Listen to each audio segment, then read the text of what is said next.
स्वागत है आप सभी का आपके अपने YouTube चैनल विशाल सतबुर्द पाठशाला में। मैं विशाल कुमार आज आपके लिए लेकर आया हूँ कक्षा 10 के गणित अभ्यास 1D। पहला प्रश्न दिया, प्रश्न नंबर 1, धन पूर्णांक 6a प्लस 5 से ठीक पहले आने वाला धन पूर्णांक होगा। देखिए 6a प्लस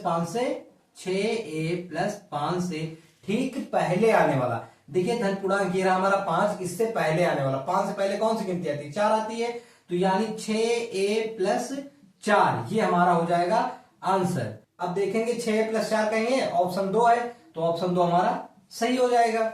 चलिए अगले प्रश्न की ओर चलते हैं। चलिए अगला प्रश्न दिया, प्रश्न नंबर 2, अपरिमेय संख्या है। देखिए हमसे पूछा गया इनमें से कौन सी अपरिमेय संख्या है। देखिए परिमेय संख्या क्या होती है? जो रूट से बाहर आ सकती है वो हमारी परिमेय संख्या। देखिए रूट 25 लिखा हुआ है, रूट 25 को हम 5 गुणे 5 लिख सकते हैं, 5 का जोड़ा बन रहा है यानी बाहर 5 आ जाएगा, यानी ये हमारी क्या है? परिमेय संख्या। तो अपरिमेय संख्या ये तो हमारी है नहीं। अब अगला देखते हैं। देखिए ये 5 क्या है? परिमेय संख्या, परिमेय है ये, और ये रूट 2 क्या है? ये अपरिमेय है। ठीक है, अपरिमेय।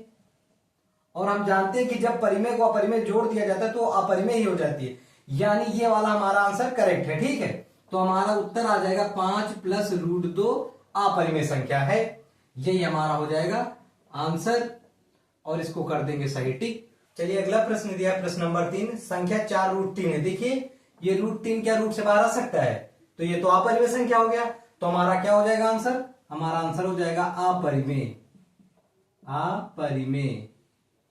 तीसरा ऑप्शन हमारा करेक्ट हो जाएगा। चलिए अगले प्रश्न की ओर चलते हैं। चलिए अगला प्रश्न दिया, प्रश्न नंबर 4, निम्नलिखित संख्याओं में से परिमेय संख्या होगी।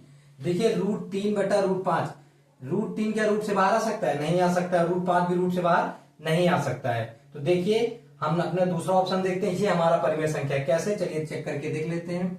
दिया है रूट 5 प्लस रूट 7, और दूसरे ब्रैकेट में दिया रूट 5 माइनस रूट 7। देखिए ये a प्लस बी है, ये a माइनस बी, यानी एक बार वही चीज प्लस में लिखी हुई और एक बार वही चीज माइनस में लिखी हुई, यानी a प्लस बी और a माइनस बी। हमारा सूत्र होता है a plus B a minus B का, a square minus B square. क्या करेंगे? रूट 5 हमारा a है तो a स्क्वायर कर दिया, माइनस रूट 7 हमारा b है तो रूट 7 का स्क्वायर कर दिया। अब देखिए रूट 5 का स्क्वायर करेंगे तो 5 आ जाएगा, माइनस रूट 7 का स्क्वायर करेंगे तो 7 आ जाएगा, हटा देंगे तो आ जाएगा -2। और देखिए 2 बटा 1, यानी ये हमारा परिमेय संख्या है। ठीक है, तो ऑप्शन 2 हो जाएगा करेक्ट।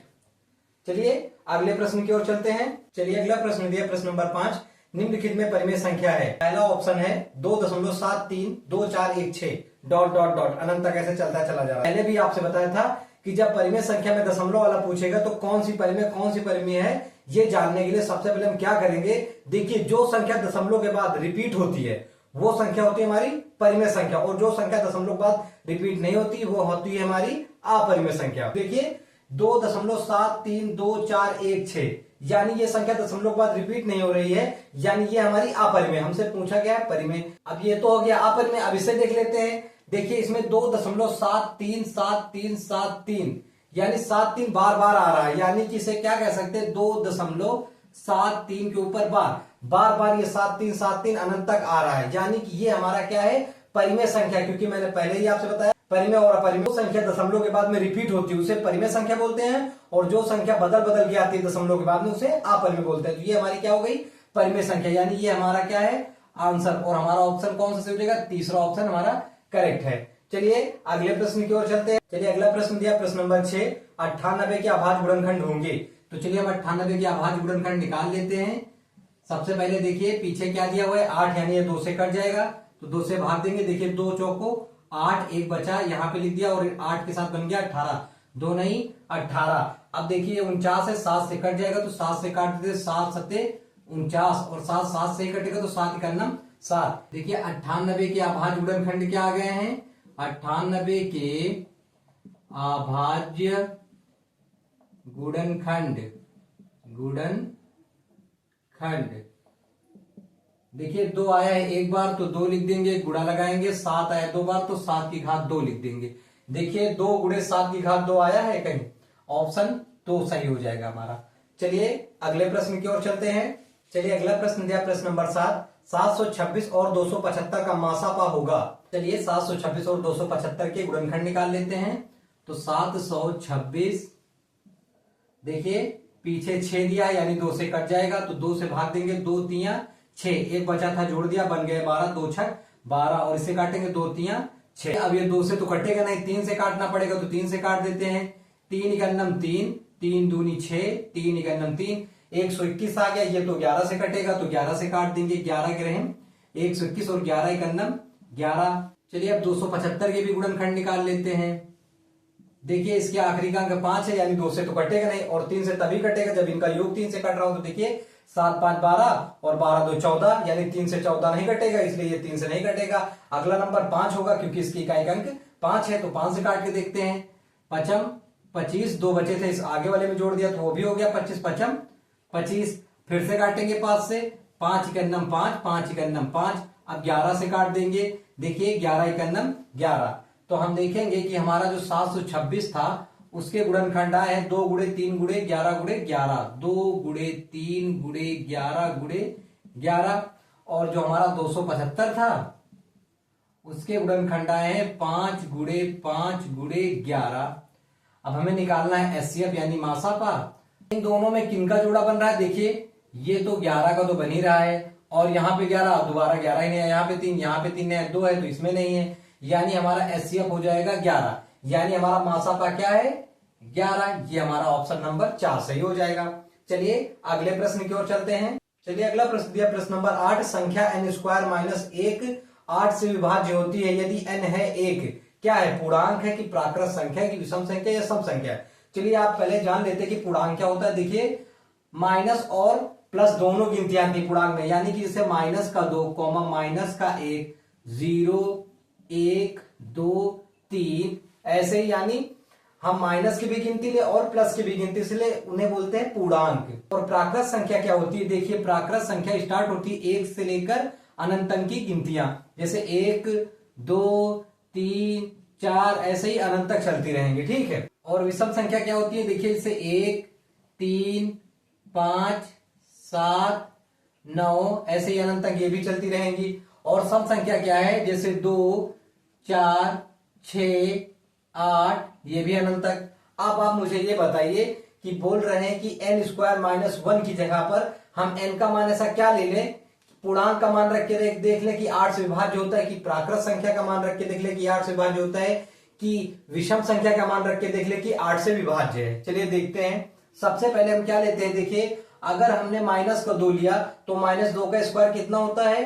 प्लस का 4 आ जाएगा, और 4 में से 1 घटाएंगे 3, कहां 8 से विभाज्य होता है, इसलिए हम इसमें से कोई बड़ी गिनती लेंगे। जैसे हम 3 ले लेते हैं बड़ी गिनती, क्योंकि 3 का स्क्वायर करेंगे तो 9 हो जाएगा, और 9 में से 1 घटा देंगे तो 8 आ जाएगा, और 8 से विभाज्य हो जाएगा। तो चलिए चेक करते हैं। देखिए n बराबर 3 रखने पर क्या करेंगे? लिखा है n स्क्वायर माइनस 1, तो हमने n की जगह पर रख दिया 3 और 3 का कर दिया स्क्वायर माइनस 1, बराबर क्या आ जाएगा? 9 माइनस 1 बराबर 8, जो कि 8 से विभाज्य है। मगर हम एक बार और चेक करके देख लेते हैं, आगे गिनती आने वाली है 4 हो गया। अब अगली गिनती रख के देखते हैं। जैसे मान लीजिए हमने 4 रखा, 4 का स्क्वायर माइनस 1 बराबर, देखिए 4 का स्क्वायर कितना होता है? 16, 16 में से 1 माइनस करेंगे तो कितना आ जाएगा? 15। क्या ये 8 से विभाज्य है? नहीं, यानी पूर्णांक वाला हमारा ऑप्शन तो नहीं हो सकता। अब अगला चेक करेंगे प्राकृत संख्या वाला। सबसे पहले देखिए हमें कम से कम 3 तो लेना ही चाहिए, क्योंकि 3 का स्क्वायर होता है 9, और फिर घटा देंगे। तो चलिए देखिए, तो यहां पे ले लेते हैं n बराबर 3 रखने पर हमें दिया हुआ है n स्क्वायर माइनस 1। हम क्या करेंगे? n का मान रख देंगे 3, 3 का स्क्वायर माइनस 1 बराबर 3 का स्क्वायर 9, माइनस 1 लिख के 8 आ जाएगा, 9 में से 1 8, ये 8 से विभाज्य तो हो गया। अब अगला नंबर रख के देखेंगे 4, ये भी नहीं आने वाला। 4 का स्क्वायर कर देंगे, माइनस 1 कर देंगे, इक्वल, देखिए 4 का स्क्वायर 16 माइनस 1 बराबर ये आ जाएगा 15, ये भी नहीं हो सकता हमारा, प्राकृत संख्या भी गलत हो गया। अब विषम संख्या चेक करके देख लेते हैं। देखिए विषम संख्या चेक करेंगे, ये हमने 2 बार n बराबर 3 रखा तो कट ही रहा है। हम अगली गिनती चेक कर लेते हैं 5 से, 3 से तो कट ही रहा होगा, 5 से चेक कर लेते हैं, 7 से चेक कर लेते हैं, ठीक है। तो चलिए देखिए दिया हुआ n बराबर 5 रखने पर तो हम क्या करेंगे? n स्क्वायर माइनस 1, n का मान रख देंगे 5, और 5 का स्क्वायर माइनस 1 पचम 25 आ जाएगा, और माइनस का 1 घटा देंगे तो आ जाएगा 24, जो कि 8 से विभाज्य है, क्योंकि 8 त्रिक 24। अब देखिए हमने 5 रखे तो देख लिया, 5 से तो विभाज्य हो गया, 3 से भी विभाज्य है, 5 से भी विभाज्य हो गया। अब 7 से भी देख लेते हैं। तो n बराबर 7 रखने पर तो n की जगह पे 7 रख दिया, 7 का स्क्वायर माइनस 1, 7 में 7 का स्क्वायर आ जाएगा 49 माइनस 1, 49 में से 1 गया 48 और 8 छंग 48। देखिए 48 भी 8 से विभाज्य है, 8 छंग 48 और 8 त्रिक 24, ये दोनों विभाज्य हो गए। अगला नंबर 9 है, 9 भी रख के देख लेते हैं। n बराबर 9 भी रख दिया तो 9 का स्क्वायर कर देंगे, -1 बराबर 9 का स्क्वायर करेंगे तो 81 आ जाएगा। -1 इक्वल कितना आ जाएगा, 81 में से 1 घटा देंगे 80, जो कि 8 धाम में 80। देखिए विषम संख्या में हर बार नंबर रखने पर 8 से विभाज्य हो रहा है, यानी हमारा उत्तर हो जाएगा, यानी हमारा आंसर है विषम संख्या। क्या है?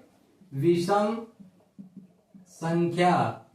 ठीक है, ये हो जाएगा हमारा आंसर। ऑप्शन टिक करना है तो विषम संख्या ऑप्शन 3 सही है। ठीक है, चलिए अगले प्रश्न की ओर चलते हैं।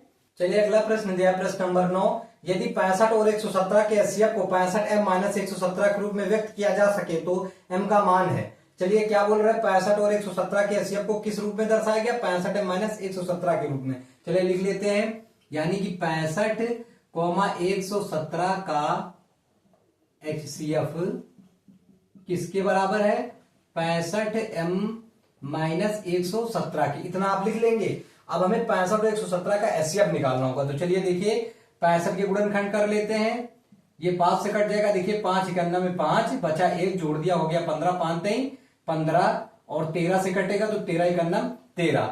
ऐसे ही हम 117 के गुणनखंड निकाल लेते हैं।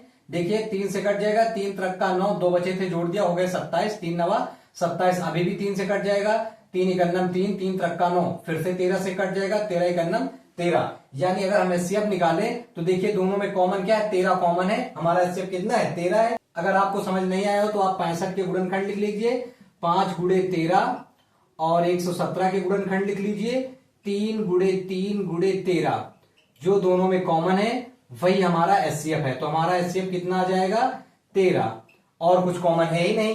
तो एचसीएफ का मतलब ये होता है हाईएस्ट कॉमन फैक्टर, यानी ज्यादा से ज्यादा कौन सा फैक्टर हमें दोनों में मिल रहा है। ठीक है, तो हमारा एचसीएफ आ गया 13। तो हम इसके बदले क्या लिख सकते हैं, 13 लिख सकते हैं, बराबर दिया हुआ है 65m - 117। देखिए गिनती गिनती एक तरफ और एबीसीडी एक तरफ, तो ये माइनस का 117 बराबर के उस पार जाएगा तो प्लस के 117 हो जाएंगे।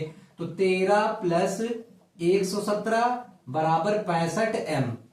देखिए 13 यहां पहले से था, ये माइनस का 117 बराबर के उस पार गया तो प्लस का 117 हो गया। ठीक है, देखिए इन दोनों को जोड़ देते हैं, 117 में जोड़ देते हैं 13।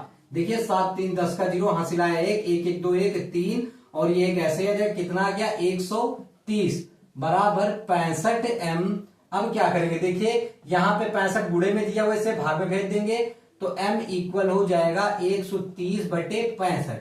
ठीक है, 65 51 में 65 और 65 दूनी 130, यानी m का मान आ जाएगा 2। यही है हमारा आंसर। अगर m बराबर 2 कहीं मिल रहा हो, देखिए दूसरा ऑप्शन हमारा 2 दिया था, यही हमारा आंसर हो गया। चलिए अगले प्रश्न की ओर चलते हैं। चलिए देखिए प्रश्न नंबर 10 दिया है, वह सबसे बड़ी संख्या जिससे 70 और 125 को विभाजित करने पर क्रमशः शेषफल 5 और 8 प्राप्त हो।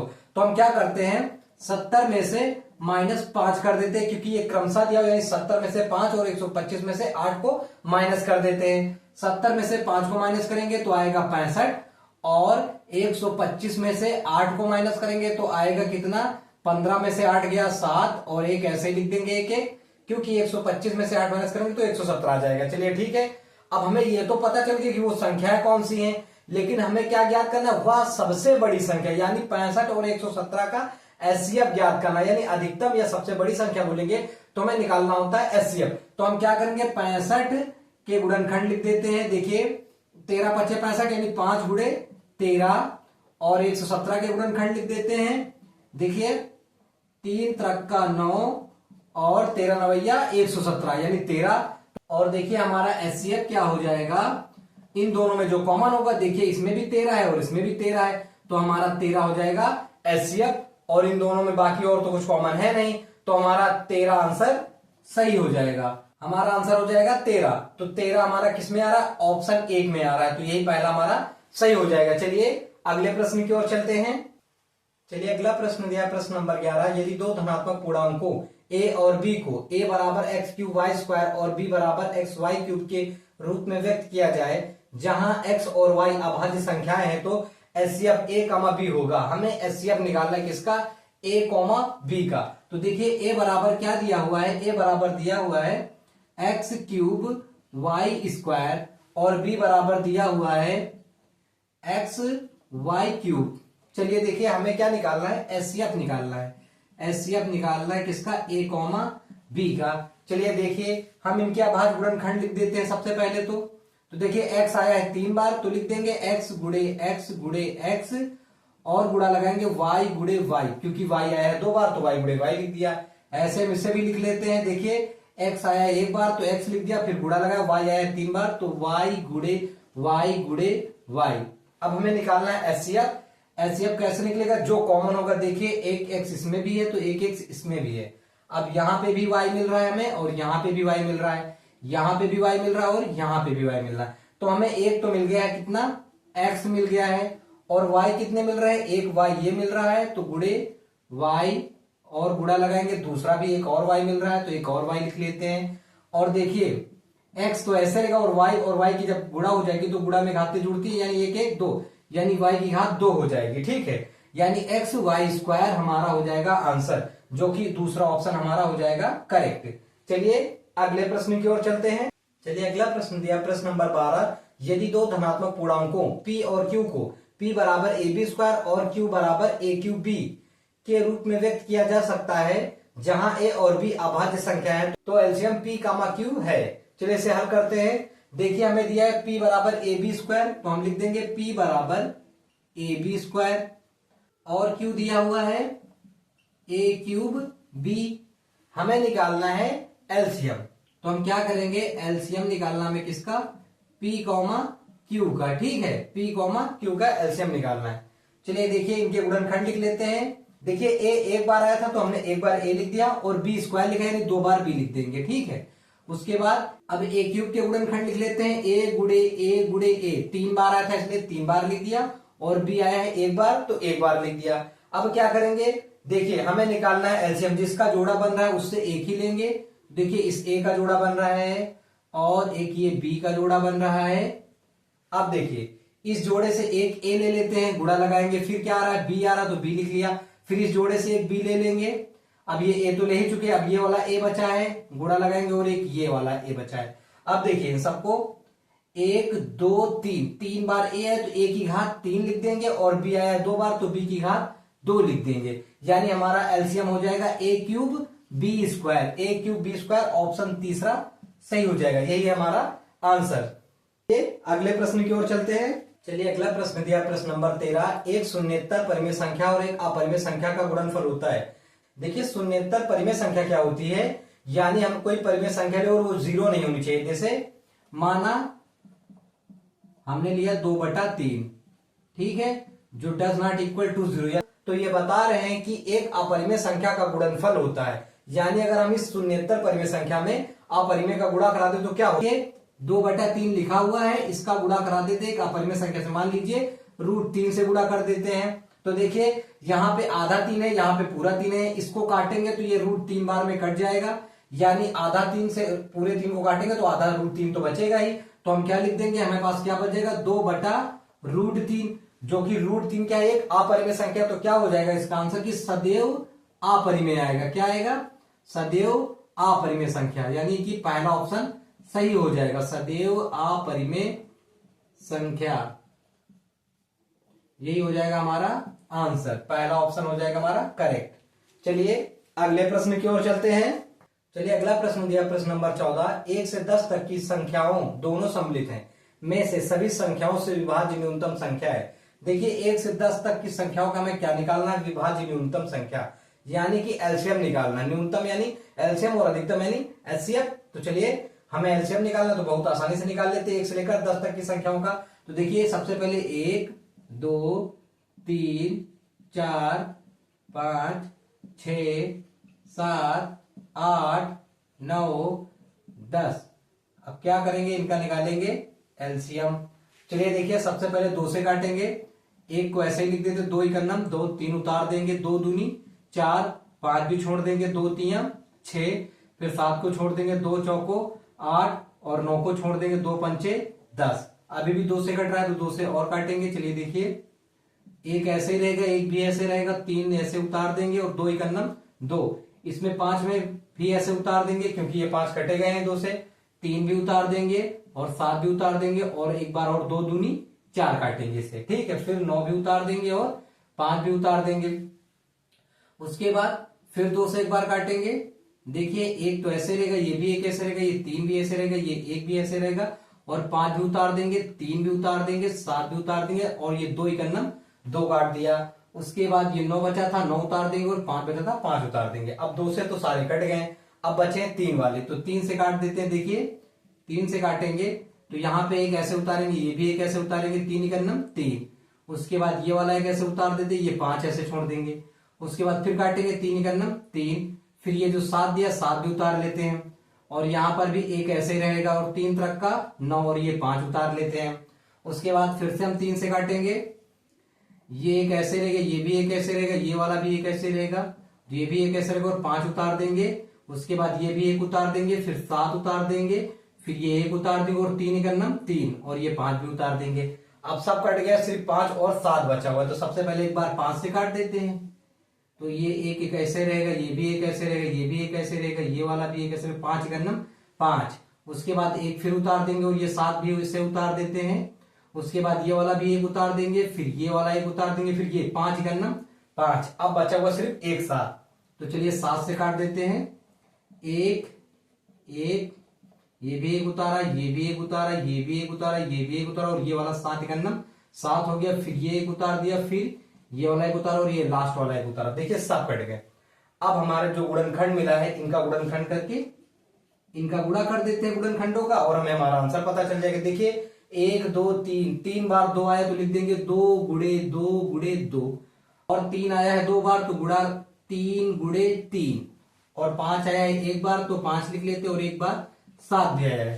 तो चलिए देखिए 2 दूनी 4, 4 दूनी 8, 8 त्रिक 24, 24 तई 72। यहां तक में कितना हो गया 72 और 5 सते 35, 35 और 72 का गुणा कर देते हैं, हमें हमारा एलसीएम मिल जाएगा। तो चलिए देखिए 35 और 72 का गुणा कर देते हैं। 2 पंचे 10 का 0, हासिल आया 1, 2 3 6 1 7, गुणा लगाया 7 पन्ना 35 के 5, हासिल आया 3, 7 त्रिक 21 3 24, जोड़ देते हैं 0 ऐसे ही 7 5 12 2, हासिल 1 4 1 5 और 2 2520। हमारा एलसीएम आ गया है 2520। यही है हमारा आंसर। चौथा ऑप्शन हमारा हो गया करेक्ट। चलिए समझ में आ गया सबको। चलिए अगले प्रश्न की ओर चलते हैं। चलिए अगला प्रश्न दिया, प्रश्न नंबर 15। सबसे छोटी संयुक्त संख्या और सबसे छोटी अभाज्य संख्या के एलसीएम का अनुपात उनके एलसीएम से है। देखिए सबसे छोटी संयुक्त संख्या क्या है 4 है। क्यों? क्योंकि संयुक्त संख्या का मतलब होता है कि वो संख्या जो 1 और 2 के अलावा एक तीसरी संख्या से भी कट जाए। जैसे ये 4 जो है ये 1 से भी कट जाएगा, 2 से भी कट जाएगा और 4 से भी कट जाएगा, तो इसे बोलेंगे हम संयुक्त संख्या। हमारी सबसे छोटी संयुक्त संख्या क्या हो गई 4, तो लिख देंगे सबसे छोटी संयुक्त संख्या कितनी है 4 है। और बोला गया सबसे छोटी अभाज्य संख्या। सबसे छोटी अभाज्य संख्या क्या होती है? वह संख्या जो 1 और स्वयं के अलावा ना कटे। तो देखिए 2 है, ये 1 से कटेगा और 2 ये खुद स्वयं से कटेगी, तो ये हमारी सबसे छोटी अभाज्य संख्या है। तो हम लिख देंगे सबसे छोटी अभाज्य संख्या। सबसे छोटी अभाज्य संख्या ये हमारी कितनी, ये है 2। बोला गया एचसीएफ का अनुपात और उनके एलसीएम से है। चलिए देखिए अब हमें एचसीएफ और एलसीएम निकालना है, तो इनके गुणनखंड लिख देते हैं। तो 4 के गुणनखंड है 2 गुणे 2 और 2 के गुणनखंड 2 ही रहेगा।